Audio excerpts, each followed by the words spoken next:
Hey guys, just wanted to go over some things um, about this flesh of Jesus. You hear this a lot. People saying that Jesus said thing in the flesh, anything that was detrimental to the deity case. And you guys don't even deal with anything. You just simply dismiss it by wrapping it up in that. It was in the flesh, no problem. Well, there is a problem. You take a verse like John 17:3. And this is eternal life, that they may know you, the only true God, and Jesus Christ, whom you have sent. You're clearly going to say that was in the flesh, is what James White said against I forget his name, the Jehovah's Witness fellow he debated. They got an argument about this verse.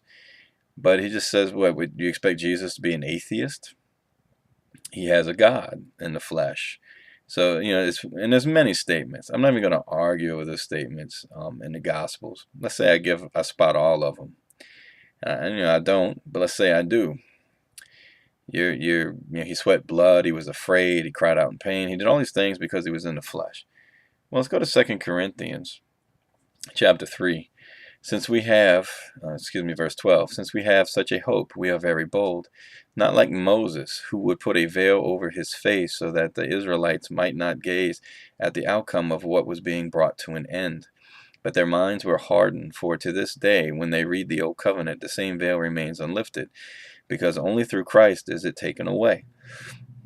Yes, to this day, whenever Moses is read, the veil lies over their hearts. But when one turns to the Lord, I wonder who that could be. The veil is removed. Now the Lord is the Spirit. Uh-oh. That's a problem on several levels, isn't it? One, if Jesus is the Spirit, then you have a serious problem in the Trinity, because that's incompatible. But what I want to focus in on is the fact that he is life-giving spirit now. The flesh died. That's something important to remember. So we go on. Now the Lord is the Spirit, and where the Spirit of the Lord is, there is freedom. And we all, with unveiled face, beholding the glory of the Lord, and are being transformed into the same image from one degree of glory to another, for this comes from the Lord who is the Spirit.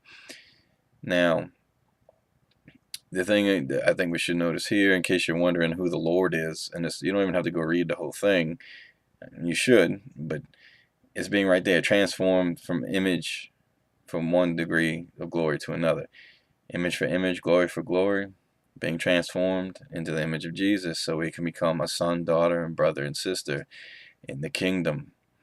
So I don't think anyone's going to argue that you are becoming the image of the Father or the image of the invisible God. That's not what's being pointed out here. What's being pointed out here is to become that image, you need to be like Jesus. But Jesus is the Spirit. Okay, well, does Paul say this anywhere else? Oddly enough, he does. He says it in 1 Corinthians chapter 15, starting from verse 45. Thus it is written, the first man, Adam, became a living being. The last Adam became a life-giving spirit. So he became spirit. His flesh died. And this is interesting if you just look at what he's saying. The first man became a living being. In other words, the first man came into existence. The second man didn't need to come into existence in that same way, because the mechanism that God put in us to reproduce the birth of human beings was possible. So the last Adam, the last man, in other words, a beginning of a creation, became a life-giving spirit. So he went from a phase of flesh to a phase of being a spirit, life-giving spirit. And then he goes on to say, but it is not the spiritual that is first, but the natural, and then the spiritual. So you're right, Jesus was in the flesh when he said all those things. He was not life-giving spirit yet, was he? He had to naturally die so he could be raised. And so we have two examples.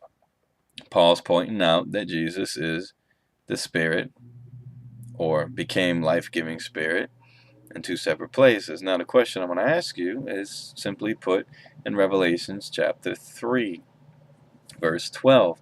The one who conquers, I will make him a pillar in the temple of my God. Never shall he go out of it, and I will write on him the name of my God, and the name of the city from my God, and the new Jerusalem which comes down from my God out of heaven, and my own new name. He who has an ear, let him hear what the Spirit says to the church. The Spirit says to the churches, well, the Lord is the Spirit. Jesus died a natural death and became life-giving Spirit. And then here we have here what the Spirit says to the churches. My question is he in the flesh here? Taking John off the island of Patmos into a vision? Is he in the flesh? Are you really going to sit here and try to explain to me how Jesus is in the flesh post-resurrection, talking about my God? Are you really, you guys really do need to be honest with some things and look at stuff like this, because this is a problem. Because if you're going to say he's still in the flesh, I'm just going to say I have no reason to speak to you any further, because that is retarded. I don't think anyone that believes in the resurrected Jesus would say he's still in the flesh. It's impossible. He has a new nature. It's a spirit nature now, not a flesh nature. So now I would say maybe he is incapable of feeling pain. He can't die. He's not afraid. See, what does he have to be afraid of? And then he goes on in verse 20, behold, I stand at the door and knock. If anyone hears my voice and opens the door, I will come into him and eat with him, and he with me. The one who conquers, I will grant him to sit with me on my throne, as I also conquered and sat down with my Father on his throne.